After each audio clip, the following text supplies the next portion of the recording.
Sir Munirathna ಅವರ ಬಂಧನ ಆಗಿರುವಂಥದ್ದು ಇದು ಯಾಕೆ ಪ್ರಜಾಪ್ರತಿನಿಧಿ ಕೇಳ್ತಾ ಇದೆಯಲ್ಲೋ.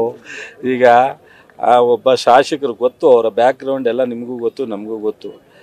ಏನೂ ಮಾಡೋಕ್ಕಾಗಲ್ಲ. ಡೆಮಾಕ್ರಸಿನಲ್ಲಿ ಶಾಸಕರು ಅಂತಲೇ ಹೇಳಬೇಕಾಗುತ್ತೆ ನಾವು. ಅವ್ರ ಬ್ಯಾಕ್ಗ್ರೌಂಡ್ ಸರಿ ಇಲ್ಲ ಅಂದರೆ ಅವ್ರು ಸರಿ ಇಲ್ಲ ಅಂತ ಹೇಳೋಕ್ಕಾಗಲ್ಲ.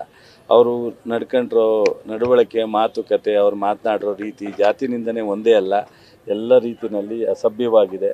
ಸೊ ಇದು ಯಾರಿಗೂ ಶೋಭೆ ತರುವಂಥ ವಿಚಾರ ಅಲ್ಲ. ಯಾವ ಜನಪ್ರತಿನಿಧಿಗಳು ಈ ಥರ ನಡ್ಕೋಬಾರ್ದು.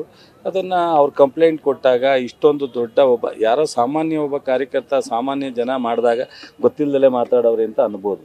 ಸೊ ಈ ಥರ ಒಬ್ಬ ಜನಪ್ರತಿನಿಧಿ ಮಾತಾಡಿದ್ರೆ ಅದನ್ನು ನಾವು ಅಶೋಕ್ ಅವರು ಡಿಪೆಂಡ್ ಮಾಡ್ಕೋತಾರೆ ಅಂದರೆ BJPಗೆ ಏನು ವ್ಯವಸ್ಥೆನಲ್ಲಿ ನಂಬಿಕೆ ಇದೆ ಅನ್ನೋದು ನನಗೆ ಅರ್ಥ ಆಯ್ತಾಯಿಲ್ಲ. ಅಶೋಕ್ಗೆ ಈ ತಪ್ಪಿತಸ್ಥರು ಅವರು ಭಾಗಿಯಾಗಕ್ಕೆ ರೆಡಿಯಾಗಿದ್ದಾರೆ, ಗೊತ್ತಿಲ್ಲ ನನಗೆ.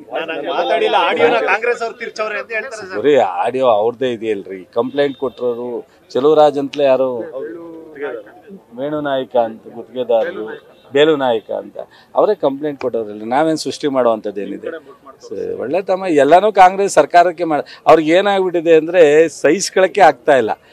ನಾವು ಮಾಡ್ತಾ ಇರೋ ಅಭಿವೃದ್ಧಿ ಕೆಲಸ, ನಾವು ಕೊಡ್ತಾ ಇರತಕ್ಕಂಥ ಕಾರ್ಯಕ್ರಮ 5 ವರ್ಷ ಸುಮ್ಮನಿರೋಕ್ಕೆ ಹೇಳ್ರಿ, ಜನ ತೀರ್ಮಾನ ತಗೋತಾರೆ. ಮುಂದಕ್ಕೆ ಇವರು ನಮಗಿಂತ ಒಳ್ಳೆ ಕೆಲಸ ಹಿಂದೆ ಮಾಡಿದ್ರು, ನಾವು ಅವ್ರಿಗಿಂತ ಸರಿ ಇಲ್ಲ ಅಂತ ಅಂದಾಗ ಮುಂದಕ್ಕೆ ಅವ್ರಿಗೆ ತಗೋತಾರೆ. ಅವ್ರನ್ನ ಹಂಗೆ ಕಳಿಸ್ಬಿಟ್ಟು ಮನೆಗೆ ನಮ್ಮನ್ನು ಕೊಟ್ಟರು, ಹಂಗೆ ಅವ್ರಿಗೆ ಕೊಡುವಂಥ ಕಾಲ ಬಂದು ಸಂತೋಷಪ್ಪ, ನಾವೇನು ಬೇಡ ಅನ್ನಲ್ಲ, ಬೇಜಾರು ಅನ್ನಲ್ಲ.